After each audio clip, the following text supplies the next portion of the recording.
Welcome to my channel.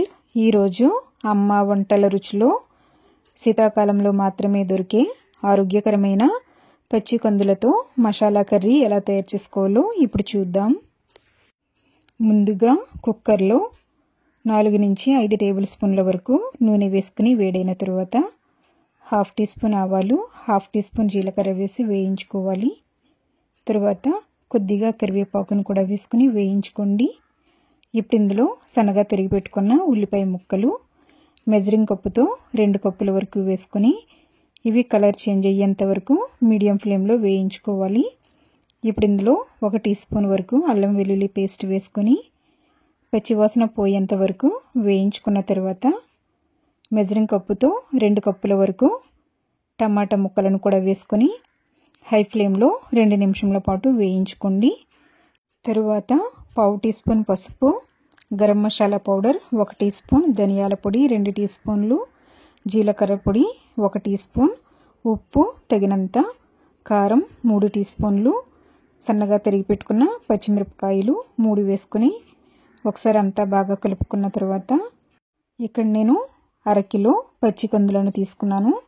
బాగా లేతవైతే ఇలా dark green కలర్లో ఉంటాయి, లేదంటే ఇలా కొంచెం కలర్ చేంజ్ అయ్యి ఉంటాయి. ఇక్కడ నేను కొంచెం ముదురువి తీసుకున్నాను కాబట్టి ఈ కలర్లో ఉన్నాయి. వీటిని బాగా వాష్ చేసుకుని ఇందులో వేసుకొని ఒక 2 నిమిషాల పాటు హై ఫ్లేమ్లో కలుపుతూ వేయించుకోవాలి.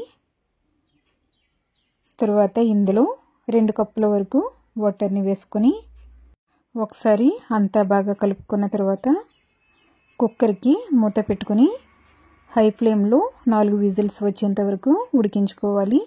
ఇక్కడ నేను కొంచెం ముదిరినవి తీసుకున్నాను కాబట్టి 4 విజిల్స్ వేయించాను. మీరు లేతగా ఉన్నవి తీసుకున్నట్లయితే 3 విజిల్స్ వేయిస్తే సరిపోతుంది. ఇప్పుడు స్టవ్ ఆఫ్ చేసుకొని కుక్కర్ని చల్లారిన తర్వాత మాత్రమే మూత తీసుకోవాలి.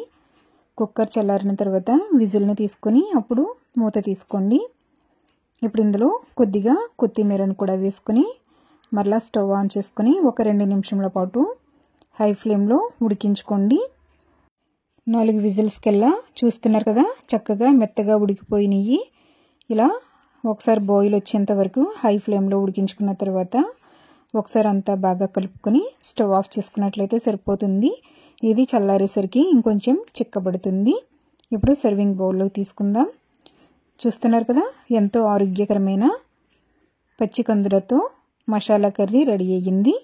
దీనిని రైస్తోనైనా తినొచ్చు, లేదా చపాతీతో కూడా తినొచ్చు. చాలా టేస్టీగా ఉంటుంది. మీరు కూడా ఒకసారి ఇలా తయారు చేసుకుని ఎలా వచ్చిందో ఫీడ్బ్యాక్ పంపించండి. ఈ వీడియో మీకు నచ్చినట్లయితే లైక్ చేయండి, మీ ఫ్రెండ్స్కి రిలేటివ్స్కి షేర్ చేయండి. మీరు ఫస్ట్ టైం నా ఛానల్ని చూస్తున్నట్లయితే మరిన్ని వంటల కోసం అమ్మ వంటల రుచి ఛానల్ని సబ్స్క్రైబ్ చేసుకుని పక్కనే ఉన్న బెల్ ఐకాన్ కూడా ప్రెస్ చేయండి. Thank you for watching my video.